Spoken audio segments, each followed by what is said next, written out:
సోదరీ సోదరులారా, బాగున్నారా? కొంచెం ఆలోచించి చూడండి. తప్పిపోయిన కుమారుడి అతని పశ్చాత్తాపం ఎంతో ప్రగాఢమైనది. తండ్రి ఇంట తనకెన్నో ఆశీర్వాదాలున్నాయి. కాని పందుల మధ్య తానిప్పుడు ఆకలితో అల్లాడిపోతున్నాడు. తండ్రి ఇంటికి తానెంతో అపకీర్తి తెచ్చిన వాడయ్యాడు.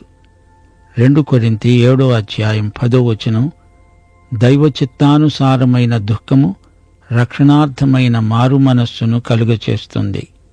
ఈ మారుమనస్సు దుఃఖం పుట్టిస్తుంది. తన గత జీవితమంతా పాపభూయిష్టమైనది. అతని పశ్చాత్తాపాన్ని తండ్రి గుర్తించాడు.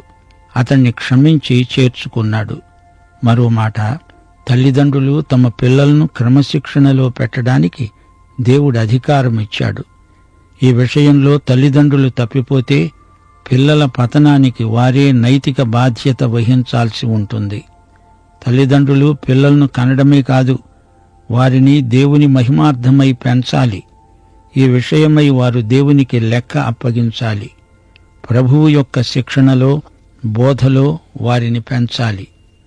రోమాపత్రిక 9:20-21 పౌలు అంటున్నాడు, ఓ మనిషి, దేవునికి ఎదురు చెప్పడానికి నీవు ఏపాటివాడవు? నన్నెందుకు ఇలా చేశావని రూపించబడినది రూపించిన వానితో చెబుతుందా? ఒక ముద్దలోనించే ఒక ఘటము ఘనతకు, ఒకటి ఘనహీనతకు చేయడానికి మంటి మీద కుమ్మరివానికి అధికారము లేదా? శరీరానుసారమైన మనస్సు దేవునికి విరోధం. అది దేవునికి ఎదురు తిరుగుతుంది. శరీర స్వభావం దేవుణ్ణి సంతోషపెట్టనేరదు.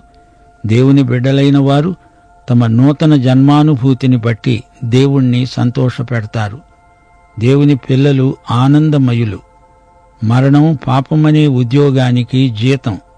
నిత్య జీవం దేవుని ఉచిత వరం.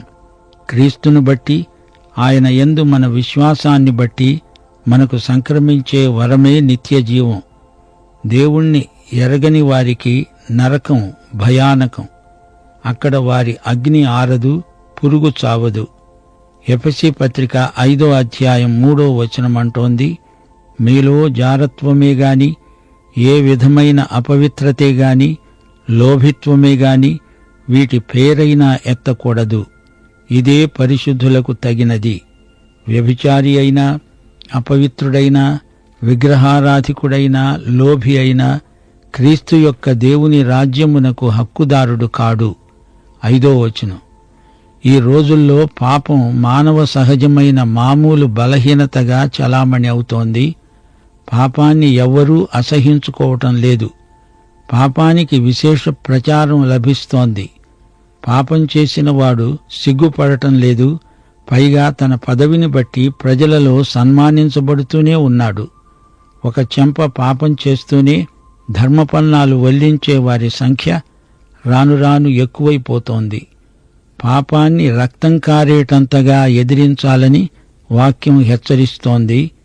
దానికి దేవుని కృప ఎంతైనా కావాలి. తండ్రి అయిన దేవునికి కుమారులైన వారు దేవుని బిడ్డలు. దేవుని మనస్తత్వాన్ని వ్యక్తం చేస్తారు. దేవుడు పాపాన్ని ద్వేషిస్తాడు.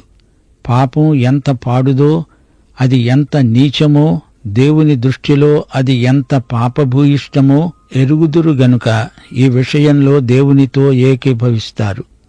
దేవుని రాజ్యానికి హక్కుదారులమైన మనం పాపాన్ని ఎదిరిస్తాము. ఫీనెహాసు దేవునితో ఏకీభవించాడు. పాపాన్ని నిరోధించాడు. దాన్ని పట్టి పల్లార్చాడు. అందుకే దేవుడు అతన్ని ఎంతో ఆశీర్వదించాడు. భౌతికమైన ఐశ్వర్యం క్షణభంగురం. యేసు మాటల మీద జీవిత భవనాన్ని నిర్మించుకోవాలి. అది రాతి పునాది. మిగతాదంతా కుంగిపోయే ఇసుక పునాది. హత్య శిక్షార్హమైన నేరం. కాని హత్యను మార్కెట్లో అమ్ముతున్నారు. ప్రజలు కొంటున్నారు. ఎక్కువ ధర పెట్టి కొంటున్నారు. నవలలు, సినిమా కథలు, టీవీ సీరియల్స్ ఒకటేమిటి, అన్ని రకాల సమాచార సాధనాలలో హత్యలు లేనిదే కథ సాగదు. హత్య, వ్యభిచారం మొదలైన అశ్లీలాలు, అవాచ్యమైనవి ప్రదర్శించబడడం ఈ రోజున మనకు ఒక జటిల సమస్య అయి కూర్చుంది. దేహానికి దీపం కన్నే. మత్తయి సువార్త 6వ అధ్యాయం 22, 23 వచనాలు. నీ కన్ను తేటగా ఉండిన ఎడల నీ దేహమంతా వెలుగుమయం. నీ కన్ను చెడినదైతే నీ దేహమంతా చీకటిమయం. నీలో ఉన్న వెలుగు చీకటైతే ఆ చీకటి ఎంతో గొప్పది. హత్య క్రియగా ఎంత తీవ్రమైనదో తలంపులలో అంతగా అంతకు మించి తీవ్రమైనది. చెడుగు చేసేవాడు చెడుగును తలంచి తీరుతాడు. సోదరీ సోదరులారా, ప్రియ శ్రోతలారా, క్రైస్తవ సందేశంలో క్రీస్తుకు ప్రథమ స్థానం, కేంద్ర స్థానం ఇవ్వాలి. 1 కొరింథీ 1వ అధ్యాయం 24వ వచనం, యూదులకేమి గ్రీసు దేశస్థులకేమి పిలువబడిన వారికి క్రీస్తు దేవుని శక్తి, దేవుని జ్ఞానము. యేసుక్రీస్తే మన విశ్వాసమునకు కర్త, దానిని కొనసాగించేవాడు. దావీదు, మోషే, అబ్రహాము వీరెవరూ కాదు, యేసే మన పునాది. 1 కొరింథీ 3వ అధ్యాయం 11వ వచనం, వేయబడినది తప్ప మరొక పునాది ఎవరూ వేయనేరరు, ఈ పునాది యేసుక్రీస్తే. పౌలు యూదులను హెచ్చరిస్తూ అన్నాడు, 2 కొరింథీ 11వ అధ్యాయం 3వ వచనం, సర్పము తన కుయుక్తి చేత హవ్వను మోసపరచినట్లు మీ మనస్సులు చెరుపబడి క్రీస్తు ఎడల ఉన్న సరళత నుండి, పవిత్రత నుండి ఎట్లయినా చెరుపబడి తొలగిపోతాయేమో అని భయపడుతున్నాను. యోసేపు, దావీదు, గిద్యోను, సంసోను, మెఫీబోషెతు అనే వ్యక్తులు కాదు, సాక్ష్యపు గుడారం, అందరి పరికరాలు, స్తంభాలు, తెరలు, పలకలు, మేకులు మాత్రం కాదు, అసలు మన బోధకు ప్రధానాంశం క్రీస్తే. పాత నిబంధన గాని కొత్త నిబంధన కాని యేసుక్రీస్తును ఎలా బయలుపరుస్తాయో చూపేదే క్రైస్తవ బోధ. సరే, రండి ప్రార్థన చేసుకుందాము. మా పరలోక తండ్రి, నీకు మా హృదయపూర్వకమైన కృతజ్ఞతలు. మా శ్రోతలను, వారి కుటుంబములను, వారి సంతానమును ఆశీర్వదించండి. స్థానిక సంఘములను, సంఘ నాయకత్వమును దీవించి బలపరచండి. సంఘము యొక్క దర్శనమును విస్తృతపరచండి. ఆ దేశమును, దేశ ప్రజలను, పరిపాలకులను ఆశీర్వదించండి. కరువు కాటకముల నుండి దేశమును కాపాడండి. నేటి వాక్య అధ్యయన ఆశీర్వాదములు మాకు దయచేయమని యేసుక్రీస్తు వారి దివ్యనామమున ప్రార్థన చేస్తున్నాము తండ్రి, ఆమేన్. ప్రియ శ్రోతలు, ఈరోజు మన పాఠం ఆదికాండం 42వ అధ్యాయం 21వ వచనం నుండి 43వ అధ్యాయం 14వ వచనం వరకు జాగ్రత్తగా వినండి. యోసేపు సోదరులు అనుకున్నారు, నిశ్చయముగా మన సహోదరుని ఎడల మనము చేసిన అపరాధమునకు శిక్ష పొందుతున్నాము. అతడు మనలను బ్రతిమాలుకొన్నప్పుడు మనము అతని వేదన చూచి కూడా వినలేదు. అందువలన ఈ వేదన మనకు వచ్చింది. వీరు హీబ్రూ భాషలో మాట్లాడుకుంటున్నారు. వారిలో రూబేను సలహా చెప్తున్నాడు. యోసేపు వీరు అనుకుంటున్నదంతా వింటున్నాడు. అతనికి వీరి మాటలు అర్థమవుతున్నాయి. కాని యోసేపు ఈజిప్టు భాషలోనే మాట్లాడతాడు. ఆ మాటలను దుబాసి తిరిగి హీబ్రూ భాషలో వీరికి చెప్తాడు. యోసేపు తానొక ఈజిప్టు దేశీయునిలాగా నటిస్తున్నాడు. అతని సోదరులు తమలో తాము మాట్లాడుకుంటూ బాధపడుతున్నారు. రూబేన్ అంటున్నాడు, ఈ చిన్నవాని ఎడల పాపము చేయకూడదని నేను మీతో చెప్పలేదా? అయినా మీరు వినలేదు. గనుక అతని రక్తాపరాధం మన మీద మోపబడుతున్నది. వారు గ్రహించారు, తాము చేసిన పాపమే తమను శిక్షిస్తున్నది. దేవుడు వారిని ఈ విధంగా పరాయి దేశంలో అవమానానికి గురి చేస్తున్నాడు. ఇది తమ నేరానికి తగిన శిక్ష అని వారు ఒప్పుకుంటున్నారు. దుబాసి వారి మధ్య ఉన్నాడు గనుక తమ మాటలు యోసేపు గ్రహించాడని వారు తెలుసుకొనలేదు. యోసేపు వారి వద్ద నుండి అవతలికి పోయి ఏడ్చి తిరిగి వారి వద్దకు వచ్చి వారితో మాట్లాడి వారిలో షిమ్యోనును పట్టుకొని వారు చూస్తూ ఉండగా అతణ్ణి బంధించాడు. వారనుకుంటున్నారు, యోసేపునకు మనము తలపెట్టిన కీడు మనమీదికే వచ్చింది. వారిలో వారికి పశ్చాత్తాపం కలుగుతున్నది. వీరు మాట్లాడే ప్రతి మాట యోసేపు జాగ్రత్తగా వింటున్నాడు. యోసేపు హృదయం చాలా మెత్తబడింది. వారి పట్ల సానుభూతితో నిండిపోయాడు. వారి దగ్గరికి వెళ్లి కావిలించుకొని ముద్దు పెట్టుకుందామని ఉద్రేకపడ్డాడు, కాని అలా చెయ్యలేకపోయాడు. తానెవరో తెలిస్తే బెన్యామీనును ఇక్కడికి రప్పించడం కుదరదు. అందుకని తాను పరాయివాడుగానే కనిపించాలి. తనను తాను బయలుపరుచుకోకూడదు. వారికిప్పుడు ఒక పరీక్ష పెట్టాలి. షిమ్యోనును ఇక్కడే నిర్బంధంలో ఉంచాలి. యోసేపు ఉద్రేకాన్ని ఆగబట్టుకోలేకపోయాడు. అవతలికి పోయి వలవల ఏడ్చాడు. ముఖం కడుక్కొని వచ్చాడు. ఏమీ ఎరగనట్లే మామూలుగా వచ్చి మాట్లాడుతున్నాడు. యోసేపు సోదరులు తమలో నుండి షిమ్యోనునే ఎందుకు ఎంపిక చేశారు? యోసేపు అవతలికి వెళ్ళిపోయినప్పుడు ఈ సోదరులు కలిసి ఒక నిర్ణయానికి వచ్చారు. షిమ్యోనునే ఇక్కడ ఉంచుదాము అనుకున్నారు. దానికి అందరూ ఒప్పుకున్నారు. యోసేపు ఆజ్ఞాపించాడు, వారి గోనెలను ధాన్యముతో నింపండి, ఎవరి రూకలు వారి గోనెలో తిరిగి ఉంచండి, ప్రయాణానికి కావలసిన భోజన పదార్థాలు వారికి ఇయ్యండి అన్నాడు. వారు ఆ ప్రకారమే జరిగించారు. యోసేపు వారి డబ్బు తీసుకోలేదు. వారు చెల్లించింది వారికే తిరిగిచ్చేశాడు. అంతేకాదు, వారికి అవసరమైన భోజన పదార్థాలు కూడా వారి సంచుల్లో పెట్టించాడు. వారు తాము కొన్న ధాన్యాన్ని తమ గాడిదల మీద ఎక్కించుకొని అక్కడి నుండి వెళ్ళిపోయారు.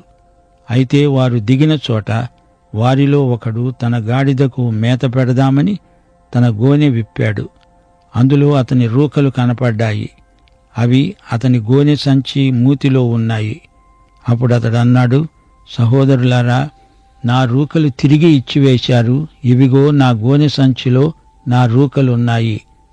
అంతటా వారు గుండె చెదరిపోయిన వారై భయంతో ఒకనితో ఒకడు చెప్పుకొన్నారు, ఇదేమిటి? దేవుడు మనకు ఈ విధంగా ఎందుకు చేశాడు? వారు గ్రహించారు, ఇది దేవుని తీర్పు. తాము కట్టిన డబ్బు వాపసు చేశారు. అలా జరిగితే ఎవరైనా సంతోషిస్తారు గాని వీరు భయపడుతున్నారు. నీవు అంగడికి వెళ్ళావనుకో, అక్కడ కొన్ని సరుకులు కొని సంచిలో వేసుకున్నావు. ఇంటికి వచ్చి సంచి విప్పి చూస్తే అందులో నీవు చెల్లించిన డబ్బంతా పెట్టి ఉంది. అప్పుడు నీకేమనిపిస్తుంది? భయమనిపిస్తుందా? గజగజ వణికిపోతావా? అంగడి యజమాని నీకిది బహుమానంగా ఇష్టపూర్వకంగా ఇచ్చాడని తెలుసుకుని సంతోషిస్తావు గదా. కాని యోసేపు సోదరులకు అలా అనిపించటం లేదు. ఈజిప్టు పరిపాలకుడు తమను వేధించడానికి ఇలా చేశాడని వారికి భయమేసింది. వారు ఎటూ పాలుపోక నిశ్చేష్టులయ్యారు. కంగారు పడిపోతున్నారు. తిరిగి ఈజిప్టుకు వెళ్ళిపోతే ఎలా ఉంటుంది? లేదా ముందుకు సాగిపోతే ఏమవుతుంది? ముందు చూస్తే నుయ్యి, వెనక్కు చూస్తే గొయ్యి. ఇప్పుడు తాము దొంగలవుతారు. ఎటుపోయినా ప్రమాదమే. ఇదంతా ఎందుకు? ముందు కనానుకు వెళ్ళిపోదాము. ఈసారి వచ్చినప్పుడు ఈ డబ్బులు తిరిగి చెల్లిద్దాము అనుకున్నారు. వారు కనాను దేశమందున్న తమ తండ్రి అయిన యాకోబు వద్దకు వచ్చి తమకు సంభవించినది యావత్తు అతనికి తెలియచేశారు. ఆ దేశానికి ప్రభువు మాతో కఠినంగా మాట్లాడాడు. మేము ఆ దేశాన్ని వేగు చూడడానికి వచ్చాము అనుకున్నాడు. మేము ఆయనకు చెప్పుకున్నాము, అయ్యా, మేము యథార్థపరులము, వేగుల వారము కాము, 12 సహోదరులము, ఒకే తండ్రి కుమారులము, మాలో ఒకడు లేడు, మా తమ్ముడు నేడు కనాను దేశమందు మా తండ్రి వద్ద ఉన్నాడు. ఆ దేశ ప్రభువు మమ్మల్ని చూచి, మీరు యథార్థపరులని నాకు రుజువు చూపాలి. మీ సహోదరుల్లో ఒకణ్ణి నా వద్ద విడిచిపెట్టి మీ కుటుంబాలకు వచ్చిన కరువు తీరేటట్లు ధాన్యం తీసుకొని పోండి. నా వద్దకు ఆ చిన్నవాణ్ణి తీసుకురండి. అప్పుడు మీరు యథార్థపరులని, వేగులవారు కారని నేను తెలుసుకొని మీ సహోదరుణ్ణి మీకు అప్పగిస్తాను. అప్పుడు మీరు ఈ దేశంలో వ్యాపారం చేసుకోవచ్చు. వీరు షిమ్యోనును ఈజిప్టులోనే జామీనుగా పెట్టి వచ్చారు. ఈ సంగతి కూడా తండ్రికి చెప్పుకున్నారు. అప్పుడేం జరిగింది? అందరూ తమ తమ గోనె సంచులను కుమ్మరించారు. ఎవరి రూకల మూట వారి గోనె సంచిలోనే ఉన్నది. వారు, వారి తండ్రి ఆ రూకల మూటలు చూచి భయపడ్డారు. తండ్రి యాకోబు అన్నాడు, మీరు నన్ను పుత్రహీనుణ్ణి చేస్తున్నారు. యోసేపు లేడు, షిమ్యోను లేడు, మీరు బెన్యామీనును కూడా తీసుకువెళ్తారు. ఇదంతా నాకు ప్రతికూలంగా జరుగుతున్నది. అందుకు రూబేన్ అన్నాడు, నేనతణ్ణి నీ వద్దకు తీసుకొని రాని పక్షంలో నా 2 కుమారులను నీవు చంపవచ్చు. బెన్యామీనును నా చేతికి అప్పగించు, అతణ్ణి మళ్లీ తెచ్చి నీకు అప్పగిస్తాను. అయితే తండ్రి అన్నాడు, నా కుమారుణ్ణి మీతో వెళ్ళనీయను. ఇతని అన్న చనిపోయాడు, ఇతడు మాత్రమే మిగిలి ఉన్నాడు. మీరు పోయే మార్గంలో ఇతనికి హాని సంభవిస్తే నెరసిన వెంట్రుకలు గల నన్ను సమాధిలోకి అనగా మృతుల లోకంలోకి దిగిపోయేటట్లు చేసిన వారవుతారు. అయ్యో యాకోబు, నీకు ఎంత బాధ! నిజమే, యాకోబు విశ్వాసం ఇంకా పరిపక్వతను పుంజుకొని ఉండలేదు. అయినా అతడు విశ్వాస పథంలో క్రమేణా ఎదుగుతున్నాడు. అయినా అతడిప్పుడు నిరాశావాది. పరిస్థితులు నాకు ప్రతికూలం అంటూ వాపోతున్నాడు. అతని కుమారుడైన యోసేపైతే ఈ విధంగా మాట్లాడడు. యోసేపు ఆశాజీవి. అతడు రోమాపత్రిక 8వ అధ్యాయం 28వ వచనంలోని సత్యాన్ని అనుభవపూర్వకంగా సాక్ష్యమియ్యగలడు. దేవుణ్ణి ప్రేమించేవారికి అనగా ఆయన సంకల్పము చొప్పున పిలువబడిన వారికి సమస్తము వారి మేలుకే సమకూడి జరుగుతుందని ఎరుగుదుము.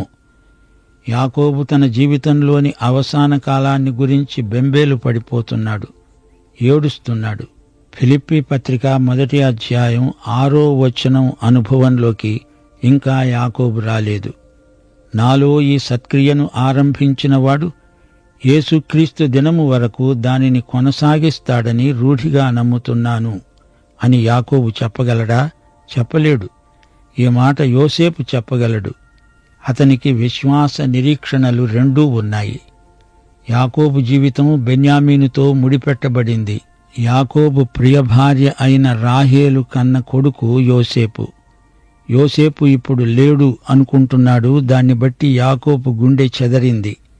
ఇప్పుడు రాహేలు గన్న మరో కొడుకు బెన్యామీను కూడా లేకుండా పోతాడే అని బెంబేలు పడిపోతున్నాడు. అదే గనక సంభవిస్తే తాను ఇంకా ఒక్క క్షణం కూడా బతకడు. యాకోబు భగ్నజీవి అయిపోతాడు. బెన్యామీను తనకు కుడి చెయ్యి, తన చేతి కర్రలాంటివాడు. యాకోబు బెన్యామీనుపై ఆధారపడ్డాడు, అతని మీద ఆనుకుంటున్నాడు. ఇన్ని రోజులు బెన్యామీను మీదనే తన ఆశలన్నీ పెట్టుకొని ఉన్నాడు. అందుకే అతణ్ణి ఈజిప్టుకు పంపను అంటున్నాడు. అక్కడ ఈజిప్టులో షిమ్యోను చెరసాలలో నిర్బంధంలో ఉన్నాడు. ఇంతటితో 42వ అధ్యాయం ముగిసింది. ఇప్పుడు 43వ అధ్యాయంలోకి ప్రవేశిస్తున్నాము. లోకమంతటా భారమైన కరువు వచ్చింది. యాకోబు కుమారులు బెన్యామీనును తీసుకొని ఈజిప్టుకు వెళ్ళక తప్పలేదు. ఈసారి కూడా వీరు యోసేపు ఎదుట హాజరయ్యారు. బెన్యామీనును తమతో తెచ్చారు. యోసేపు తనను తాను ఇంకా వారికి బయలుపరుచుకొనలేదు. ఈ 43వ అధ్యాయంలో ఎంతో నాటకీయత ఉంది. యోసేపు ఎదుటికి బెన్యామీను వచ్చినప్పుడు యోసేపు హృదయం ఉద్రేకభరితమైపోయింది. కరువు ఉధృతంగా ఉన్నందుచేత వీరు ఒత్తిడిని బట్టి వచ్చారు గాని లేకపోతే రారు. వారు వచ్చి ఉండకపోతే షిమ్యోను జీవితకాలమంతా చెరసాలలో మగ్గిపోయేవాడు. ఇప్పుడు 43వ అధ్యాయం మొదటి నుండి వినండి. ఆ దేశంలో అనగా కనానులో కరువు భారంగా ఉన్నది గనుక వారు ఈజిప్టు నుండి తెచ్చిన ధాన్యం తినివేసిన తరువాత వారి తండ్రి అన్నాడు, మీరు మరల వెళ్లి మన కోసం కొంచెం ఆహారం కొని తెండి. అప్పుడు యూదా అన్నాడు, ఈజిప్టులో ఆ మనుష్యుడు మీ తమ్ముడు మీతో ఉంటేనే కాని మీరు నా ముఖం చూడకూడదని మాతో గట్టిగా చెప్పాడు. కాబట్టి నీవు మా తమ్ముణ్ణి మాతో కూడా పంపితే మేము వెళ్లి నీకు ఆహారం కొని తెస్తాము. నీవు వాణ్ణి పంపడానికి ఇష్టపడకపోతే మేము వెళ్ళలేము. ఆ మనుష్యుడు మాతో చెప్పాడు, తమ్ముడు మాతో లేకపోతే మేము తన ముఖము చూడకూడదట. యాకోబు ఒత్తిడి కింద ఉన్నాడు.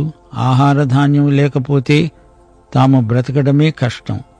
ఆ మనుష్యుడు అంటున్నాడు అంటే ఆ మనిషి యోసేపే అని వీరికి తెలియదు.